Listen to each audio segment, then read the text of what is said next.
नमस्कार दोस्तों, स्वागत है आपका sexual reproduction in flowering plant के लेक्चर नंबर 6 में। देखो, आपको घूमना नहीं है इधर उधर, आपको अपना विजन पता होना चाहिए कि इस लेक्चर में हमें सीखना क्या है।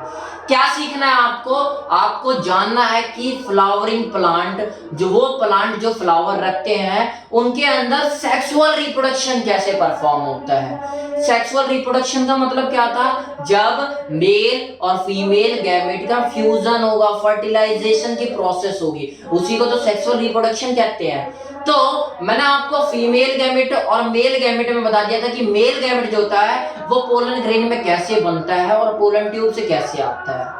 और पिछली क्लास में मैंने क्या पढ़ा दिया था कि मैंने जो फीमेल पार्ट जो होता है दैट इज ओवरी, उसके अंदर ओव्यूल कैसे पड़ा रहता है और उसके कौन कौन से पार्ट होते हैं और उनके क्या क्या फंक्शंस होते हैं। उनमें से मैंने आपको याद करो एक चीज पढ़ाया था, न्यूसेलस की सेल्स। न्यूसेलस की सेल क्या कर रही थी? वो न्यूट्रिशन प्रोवाइड का काम कर रही थी। अब न्यूट्रिशन प्रोवाइड करने के अलावा एक और काम क्या था कि वो डिवीजन करके मियोसाइट सेल्स को जन्म दे रही थी। मियोसाइट सेल्स कौन सी सेल्स होती है? वो सेल्स होती है जो फर्दर डिवाइड करेगी और क्या बनाएगी? एमएमसी बनाएगी या ईएमसी बनाएगी।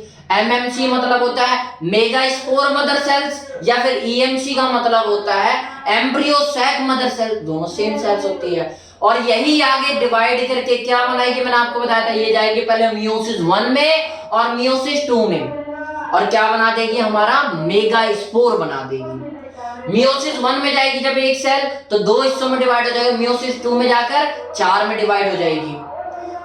अब ये चारों लाइन की तरह होगी, एक लाइन सीधी लाइन की तरह होगी डेवलप, ठीक है। जैसे ये लाइन है और चार चार इसमें 4 हिस्से हो रखे हैं, ऐसे 4 सेल डिवाइड हो जाएगी।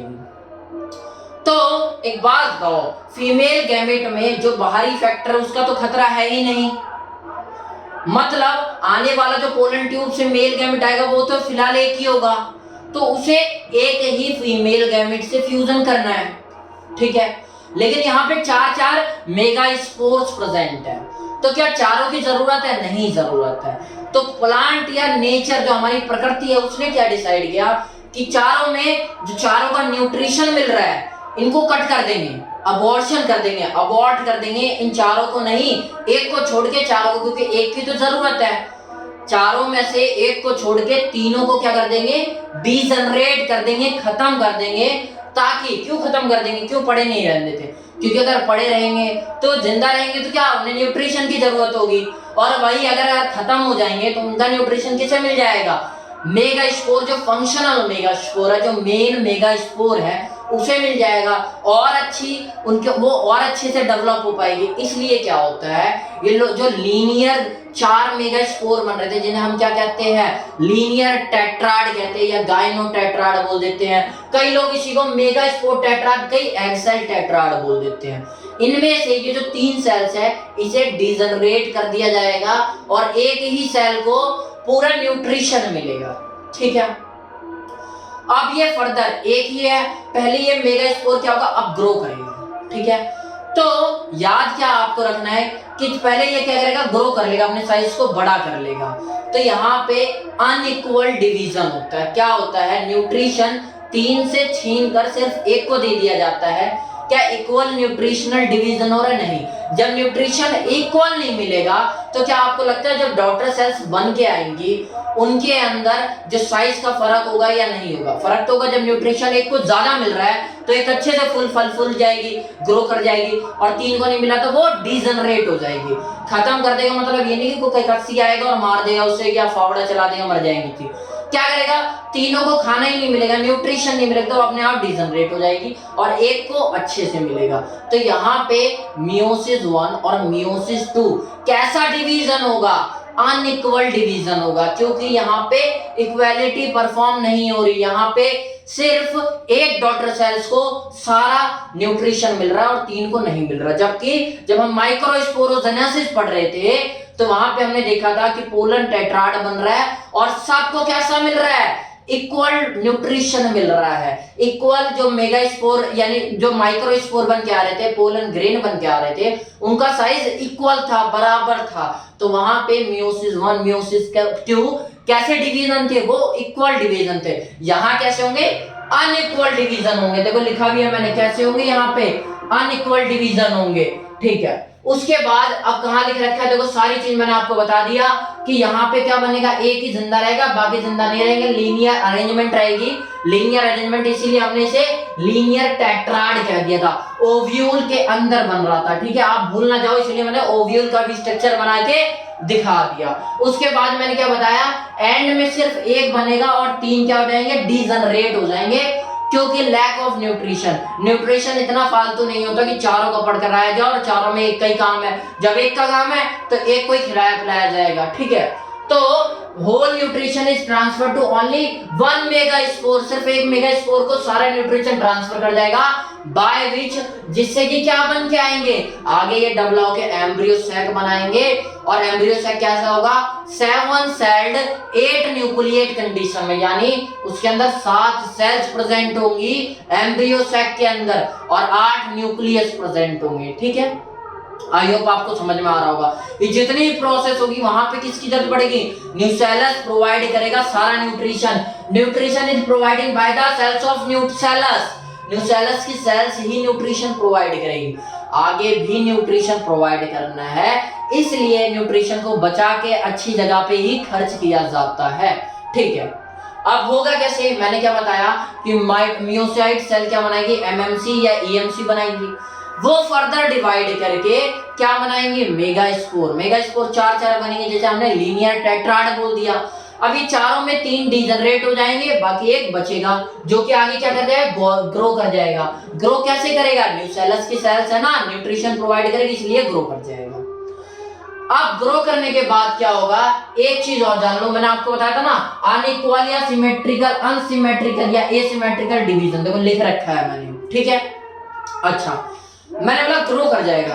अब ग्रो के इसके अंदर वोक्यूल डेवलप हो जाएगा, वोक्यूल को डेवलप हो जाएगा ताकि ट्रांसपोर्ट और स्टोरेज कर पाएगी, ठीक है। और वोक्यूल कहीं ना कहीं 90% लगभग घेरता है किसी सेल का, तो ये सेल को, किसी भी सेल को शेप और प्रोवाइड करता है, ठीक है। तो वोक्यूल बनने लग जाएगा। उसके बाद एक चीज जानो, क्या होगा, डिवीजन होगा। डिवीजन कौन सा होगा, माइटोसिस डिवीजन होगा, याद रखना। अब यहाँ पे सक्सेसिव, सक्सेसिव का मतलब होता है एक के बाद एक, यहाँ पे सक्सेसिव 3 सक्सेसिव माइटोसिस डिवीजन होंगे। क्या, 3 सक्सेसिव माइटोसिस डिवीजन होंगे, मतलब एक के बाद एक, एक के बाद एक, ऐसे 3 बार माइटोसिस डिवीजन होंगे, ठीक है। एक पॉइंट और याद रखो, ये माइटोसिस डिवीजन कहते होंगे, ये माइटोसिस जो डिवीजन होंगे वो फ्री न्यूक्लियर डिवीजन होंगे। क्या, फ्री न्यूक्लियर डिवीजन मतलब क्या है, फ्री न्यूक्लियर डिवीजन मतलब होता है वो न्यूक्लियस बन के आएंगे डिवीजन में जिनके ऊपर सेल बाउंड्री या सेल वॉल नहीं होगी। मतलब क्या है कि जब न्यूक्लियस एक डिवाइड करके दूसरा न्यूक्लियस बनाएगा तो न्यूक्लियस क्या सोचेगा कि आप अपने ऊपर सेल वॉल डाल लो, उससे पहले और डिवीजन हो जाएगा। तो ऐसे टाइप के डिवीजन को हम फ्री न्यूक्लियर डिवीजन कहते हैं, ठीक है। क्या कहते हैं, 3 फ्री न्यूक्लियर डिवीजन होगा, ठीक है। यानी सेल वॉल का फॉर्मेशन नहीं होगा, उससे पहले ही फिर डिवाइड कर जाएंगे। तो पहले याद करो, नॉरिशमेंट या खाना या न्यूट्रिशन कहां से मिलेगा, ताकि ये मेगास्पोर ग्रो कर पाए, न्यूसेलस की सेल्स से मिलेगा, ठीक है। अब न्यूसेलस की सेल्स पहले ग्रो करके देखो, छोटी सी थी बड़ी हो गई, अल्टीमेटली बड़ी भी होती जाएगी, तो न्यूसेलस की न्यूट्रिशन मिलता जाएगा, ठीक है। अब मैं आपको पहले छोटे छोटे दिखा दूंगा, फिर लास्ट में एक बड़ा सा दिखा दूंगा, अच्छा समझा दूंगा। पहले देखो डिवीजन हुआ तो 2 बन जाएगा, फर्स्ट माइटोसिस डिवीजन 2 बन गया। अब ये क्या करेगा, क्या कोशिश करेगा, मैंने आपको सेल डिवीजन पढ़ा रखेंगे, पोलर की पोल्स की तरफ अट्रैक्ट हो जाएंगे, यानी पोल्स की तरफ मूव हो जाएंगे। ये दोनों पोलर, ये क्या बोलते हैं, ये जो न्यूक्लियस बन के आ रहे हैं ये पोल्स की तरफ चले जाएंगे, ठीक है। अच्छा, अब क्या याद रखना आपको, जब पोल्स की ओर चले जाएंगे ताकि ये तो सोचेंगे भाई कि और डिवाइड हो जाएगी, 2 सेल्स में हम अपनी अपनी सेल्स बांट लेंगे, लेकिन वहीं पे क्या होगा, डिवीजन कैसा होगा, फ्री न्यूक्लियर डिवीजन होगा। मतलब अब न्यूक्लियस फ्री ही रहेगा तभी उनका और डिवीजन हो जाएगा। तो माइटोसिस 1 के बाद माइटोसिस 2 ही देखो 1 के बाद अभी ये दोनों पोल्स के पास चले गए, ये दोनों पोल्स के पास जाती क्या हो जाएगी, माइटोसिस 2 हो जाएगा, ठीक है। ये अपने ऊपर डेवलप नहीं कर पाए सेल वॉल को, इसीलिए हमने फ्री न्यूक्लियर डिवीजन बोला। उसके बाद फिर ये डिवाइड करके दो दो, ये भी 1 से 2 बना लेगा, ये भी 1 से 2 न्यूक्लियस बना लेंगे। मैंने क्या बोला था, 3 सक्सेसिव माइटोसिस डिवीजन होंगे। तो एक डिवीजन, 2 डिवीजन तो हो गया। अब तीसरा डिवीजन हो जाएगा, तो ये 2 4 बना लेंगे और नीचे वाले 2 4 बना लेंगे, तो ये थर्ड माइटोसिस डिवीजन। अब ये 4 कैसे डिवाइड हो गया, अब ये 4 पता क्या करेंगे, एक अरेंजमेंट शो करेंगे, जिसे हम बोलते हैं 3+1 अरेंजमेंट। क्या बोलते हैं, 3+1 अरेंजमेंट। इसमें क्या होता है कि जो 4 ऊपर वाले 4 नीचे वाले हैं, ये 3+1 कर लेंगे, मतलब इनमें से 3 तो एक साथ रह जाएंगे ऊपर, और एक न्यूक्लियस पास नीचे जाने लग जाएगा, और नीचे वाले क्या करेंगे, 3 तो एक साथ रहेंगे और एक न्यूक्लियस ऊपर आने लग जाएगा, ताकि क्या करेंगे, ये पोलर न्यूक्लियाई का फॉर्मेशन कर सके, ताकि खाना बन सके। ताकि खाना किसके लिए अब बनेगा, अब जो खाना बनेगा वो जाइगोट से एम्ब्रियो बनेगा जब, यानी एम्ब्रियोजेनेसिस जब होगा, तो उसके लिए जो खाना प्रोवाइड करेगा वो ये पोलर न्यूक्लियाई फ्यूज करके लार्ज मेल गैमेट के साथ बनाएंगे। ठीक है, तो आपको क्या याद रखना है कि 3+1 की अरेंजमेंट शो करेंगे, थर्ड माइटोसिस के बाद 3+1 की अरेंजमेंट शो करेंगे। कैसे, देखो 3 तो है और 2 न्यूक्लियाई क्या करेंगे, पास आने लग जाएंगे। ठीक है, अब क्या बताया था मैंने आपको कि इसे एम एंड बोला था, एम एंड, और इसे सी एंड बोला था। क्या बोला था, सी एंड। सी मतलब चलाजल एंड, और इसे क्या बोला था, माइक्रोपाइलर एंड। ठीक है, माइक्रोपाइलर एंड और चलाजल एंड में याद रखना इसे रेफरेंस मानते हैं। तो इसको अगर रेफरेंस मांग लिया, रेफरेंस पॉइंट, तो ये कौन सा न्यूक्लियाई हुआ, पोलर न्यूक्लियाई तो दोनों है, क्योंकि पोल से आ रहे तो पोलर न्यूक्लियाई नाम दे दिया। तो ये ऊपर वाला हुआ ना, यहीं से ट्यूब एंटर करेगी, पोलर ट्यूब, तो इसे रेफरेंस मानेंगे, तो ये अपर पोलर न्यूक्लियाई कहलाएगा, और जो चलाजल एंड के पास है उसे लोअर पोलर न्यूक्लियाई कहेंगे। और जब ये पास आ जाएंगे तो इनका एक नया नाम दे देंगे, सेकेंडरी न्यूक्लियाई। क्या, सेकेंडरी न्यूक्लियाई या सेकेंडरी न्यूक्लियस नाम दे देंगे।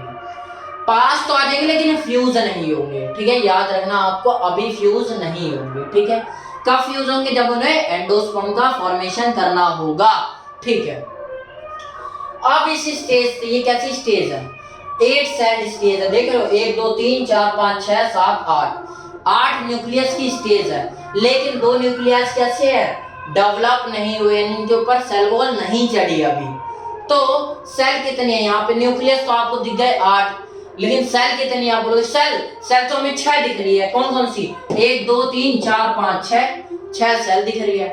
मैं बोलूंगा 7 सेल दिख रही है, एक ये बड़ी सी भी तो सेल दिख रही है जिनके अंदर ये सब हो रहा है। तो ऐसी कंडीशन को हम 7 सेल्ड 8 न्यूक्लिएट कंडीशन बोल देंगे। इन्हें और अच्छे तरीके से जानते हैं, अब ये डेवलप होके ऐसा बन जाएगा, मतलब सर डेवलप तो हो ही गया।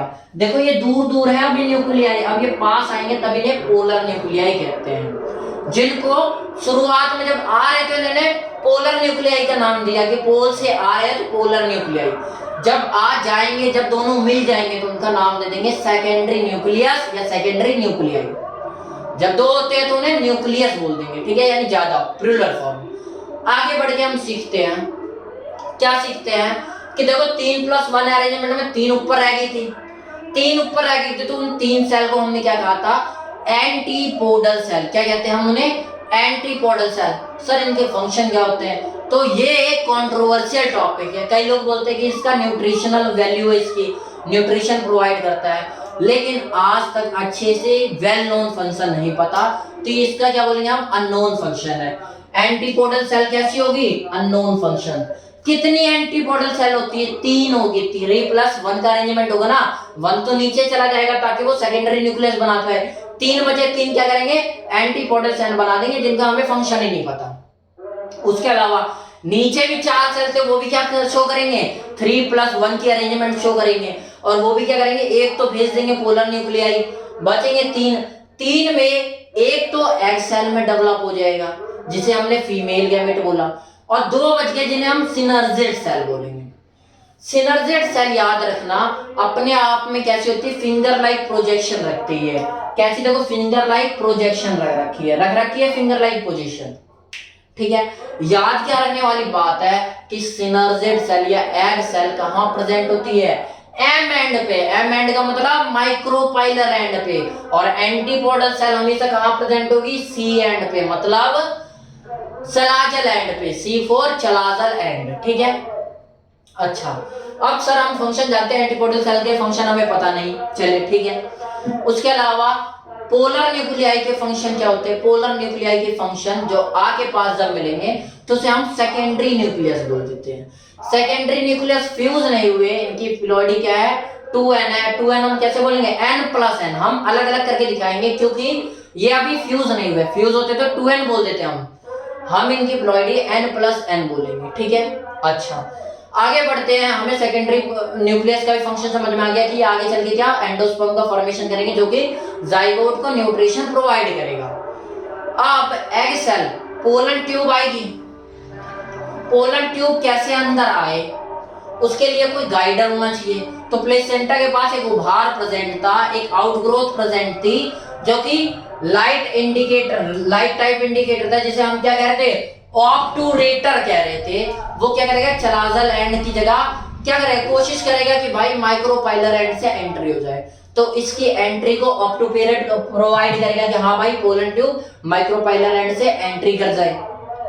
उसके बाद ये एंट्री करके अपना साइटोप्लाज्म, ये सिनर्जिड सेल के अंदर पोलन ट्यूब अपना साइटोप्लाज्म छोड़ देती है, यानी वेजिटेटिव सेल, और जो जनरेटिव सेल, वेजिटेटिव सेल कैसी हो जाती है, फर्टिलाइजेशन के बाद डीजनरेट हो जाती है, क्योंकि उसका फंक्शन क्या, न्यूट्रिशन प्रोवाइड करना था, न्यूट्रिशन प्रोवाइड हो गया, फंक्शन जब फ्यूज हो गया उसके बाद क्या, फंक्शन ही नहीं रहा, तो वेजिटेटिव सेल उसके बाद फर्टिलाइजेशन के बाद डीजनरेट हो जाती है। समझ में आ रहा क्यों, क्योंकि कोई काम नहीं रहा, जब कोई काम नहीं रहा तो वो खत्म ही हो जाएगी, ठीक है।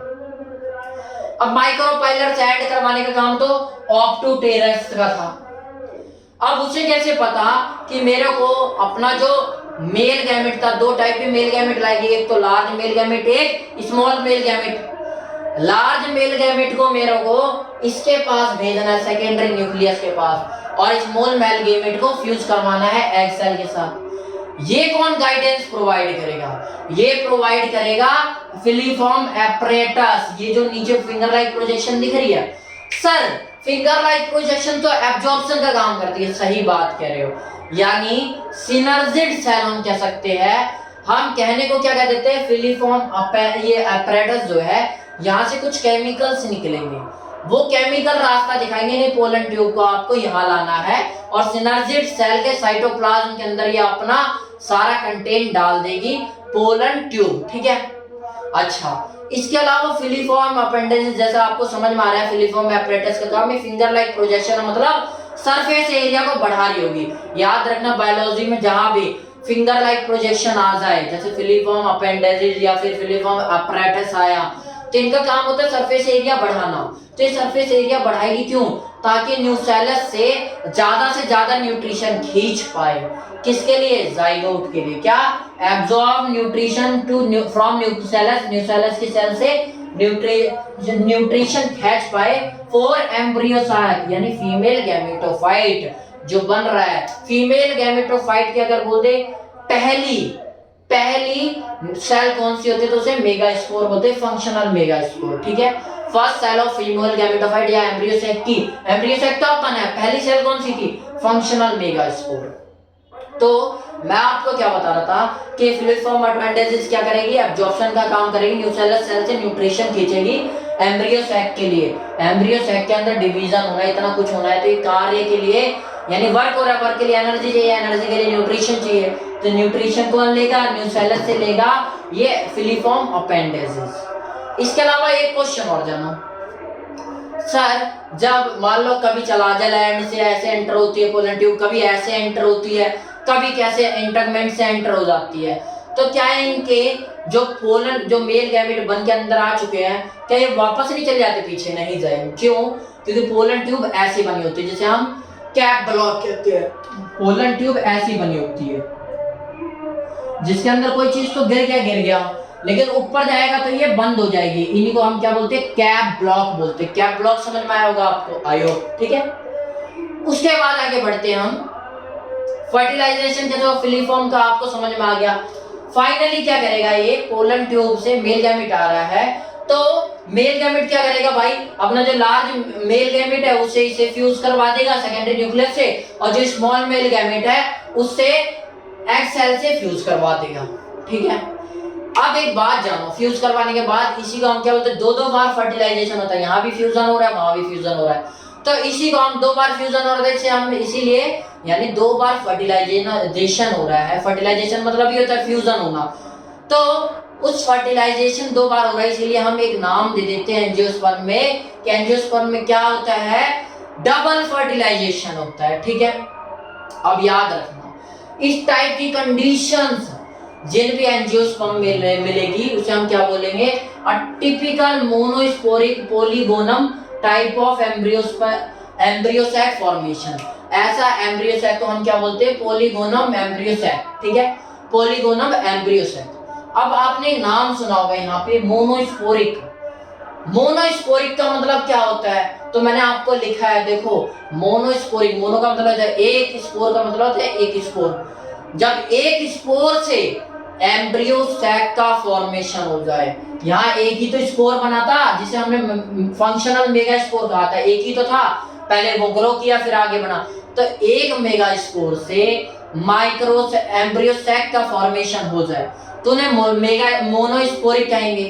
अगर 200 हो जाए तो जब दो क्या, अगर यहाँ पे जैसे एक बच रहा था वहीं पे दो मेगा स्पोर बच गए और उससे फॉर्मेशन हो जाए एम्ब्रियो सैक का, तो उसे बोलेंगे बाई स्पोरिक। ठीक है, बाई स्पोरिक। उसकी जगह 300 हो जाए तो ट्राई ना बोल के टेट्रा बोलते हैं, यहाँ पे क्या बोलते हैं, टेट्रा स्पोरिक एम्ब्रियो सैक का फॉर्मेशन। लेकिन जनरली एक ही डेवलप कैसे सब कंडीशन यहाँ पे अच्छे से फुलफिल हो रही है, इसलिए यहाँ पे एक ही मेगा स्पोर से क्या बना लेगा, पूरा एम्ब्रियो सैक बनेगा, इसलिए मोनोस्पोरिक कंडीशन कहा जाता है।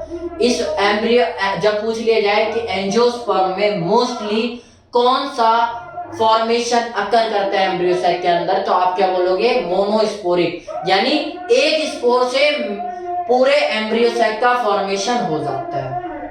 दूसरी चीज, मोनोस्पोरिक के अलावा हमने क्या लिखा है, एंडोस्पोरिक। एंडोस्पोरिक मतलब जो स्पोर प्रेजेंट रहेगा वो एम्ब्रियो सैक के अंदर ही प्रेजेंट रहेगा, इसलिए हमने एंडो मतलब इनसाइड, तो हम एंडोस्पोरिक भी बोल सकते हैं। ठीक है, आई होप क्लियर हुआ होगा आपको।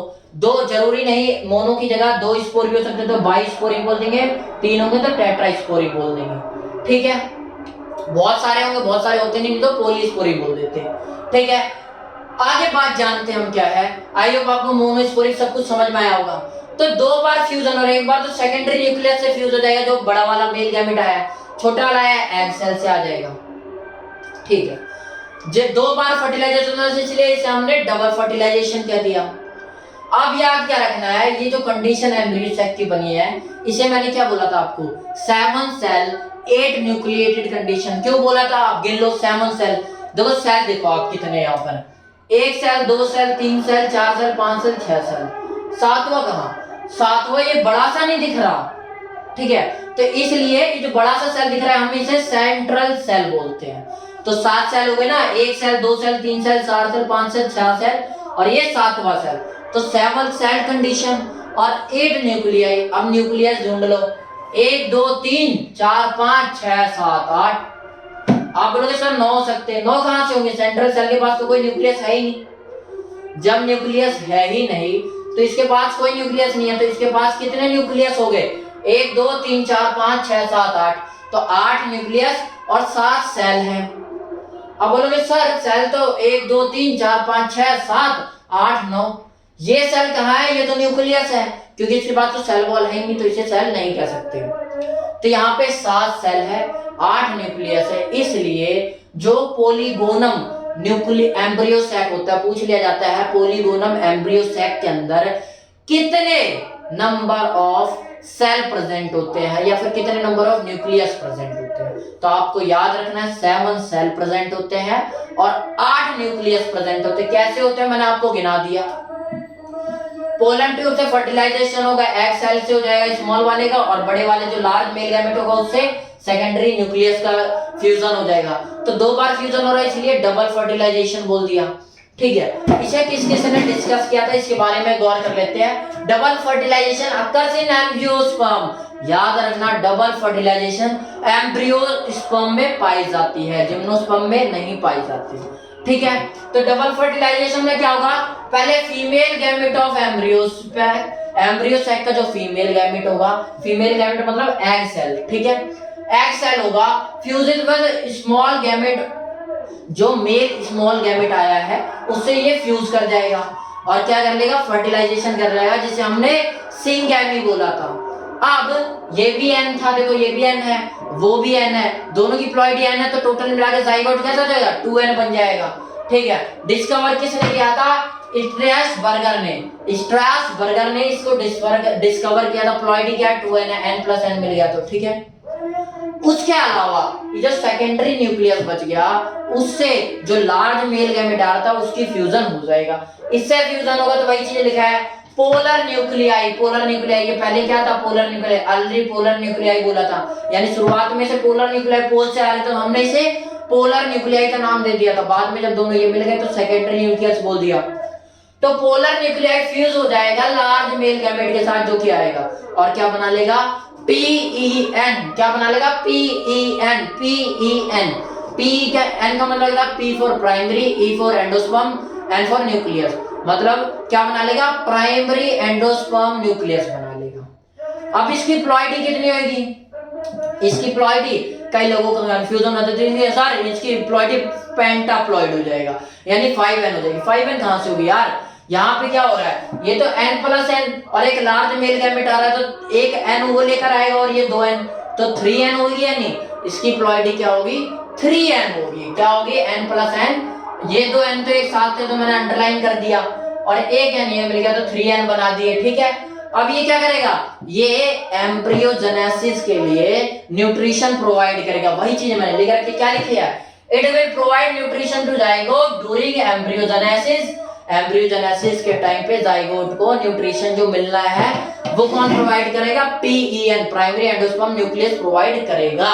ठीक है, इसे ढूंढा किसने था, NCERT में पहले एक ही नाम दे रखा था, बाद में एडिट होके 2 दे दिया। पहला नाम क्या दिया हुआ था, SG नवाज़ुद्दीन ने ढूंढा था। उसके बाद क्या बताया, जिंगार्ड ने भी इसने ढूंढा था। किसे ढूंढा था, इसको ढूंढा था, ये PEN को, प्राइमरी एंडोस्पर्म न्यूक्लियस होता है, इसके अंदर ट्रिपल फ्यूजन होता है। देखो 3 बार फ्यूजन हो रहा है ना, इसलिए हमने ट्रिपल फ्यूजन लिखा है, कोल्ड एज ट्रिपल फ्यूजन होता है। किसने ढूंढा था, SG नवाज़ुद्दीन और गिंगरार्ड ने। ठीक है, अच्छा कब ढूंढा था, इन्होंने 1896 में ढूंढा था। किसके अंदर ढूंढा था, लिलियम के अंदर और फ्रिटिलिया के अंदर। ठीक है, अच्छा अब जान लो जिम्नोस्पर्म के अंदर, याद रखना जिम्नोस्पर्म के अंदर कोई सेकेंडरी न्यूक्लियस नहीं होता, तो क्या मेल लार्ज मेल गैमेट बनाएगा, नहीं बना पाएगा।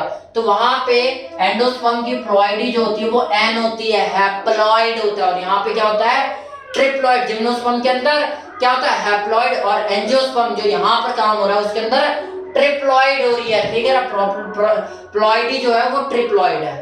अब एक कंफ्यूजन, सर हमने पेंटाप्लॉइड पढ़ा था, वो क्या था, जब कोई डबल फर्टिलाइजेशन की प्लॉइडी लेवल पूछ ले, जब कोई डबल फर्टिलाइजेशन की प्लॉइडी लेवल पूछ ले तो उसकी प्लॉइडी लेवल होगी 5n, पेंटाप्लॉइड। आई होप आपको समझ में आया होगा पेंटाप्लॉइड क्यों, यहाँ पे 3n ये रहा, 2n ये रहा, दोनों को मिला के हमने क्या बोल दिया, डबल फर्टिलाइजेशन की प्लॉइडी कितनी होती है, पेंटाप्लॉइड होता है, 5n होती है। ठीक है, आई होप आपको समझ में आएगा डबल फर्टिलाइजेशन क्या होता है।